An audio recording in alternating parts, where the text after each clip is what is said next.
Bonjour, c'est Anaïs. Aujourd'hui, nous allons parler ensemble du choix du mode de garde.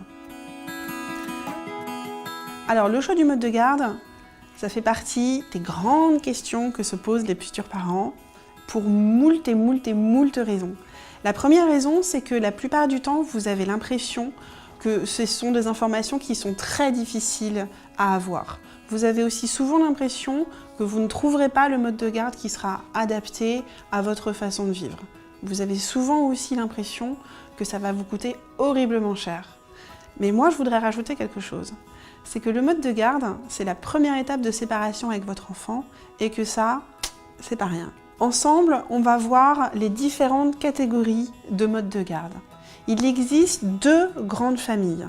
D'un côté, on a le collectif, de l'autre côté, on a l'individuel. Dans le collectif, vous connaissez évidemment la crèche. Mais vous ne les connaissez pas toutes, il en existe plein de sortes différentes. Il existe aussi deux modes de garde que vous connaissez moins, la halte garderie et le jardin d'enfants, qui sont des modes de garde à temps partiel. Les modes de garde individuels. Vous avez l'assistante parentale, que vous connaissez mieux sous le terme de nounou. Elle garde les enfants soit à votre domicile, soit au domicile d'autres parents dans le cadre d'une garde partagée. Vous avez également l'assistante maternelle agréée. Comme son nom l'indique, l'assistante maternelle agréée suit un certain nombre de règles. Son appartement est aux normes. Le nombre d'enfants qu'elle doit garder est réglementé et le tout est chapeauté par une PMI. Et enfin, un autre mode de garde auquel on pense moins, la famille. Quand il s'agit du choix du mode de garde, vous devez garder en tête que le mode de garde idéal n'existe pas. Il va falloir faire des concessions. Peut-être que de dresser la liste des choses qui est importante pour vous pourra vous aider. Par exemple, est-ce que vous souhaitez que votre mode de garde soit juste à côté de chez vous? Ou peu importe. Est-ce que vous souhaitez que votre enfant soit gardé avec d'autres enfants? Est-ce que vous souhaitez que votre enfant fasse des sorties, des activités? Toutes ces choses-là, il faut que vous les preniez en compte dans votre choix. Une autre chose que vous devez garder en tête, c'est que parfois, il sera nécessaire d'avoir un mode de garde principal et un mode de garde secondaire. Par exemple, si vous terminez votre mode de garde à 18 h, mais que vous-même ne serez pas rentré avant 19 h, il va falloir une personne pour faire la jonction entre les deux.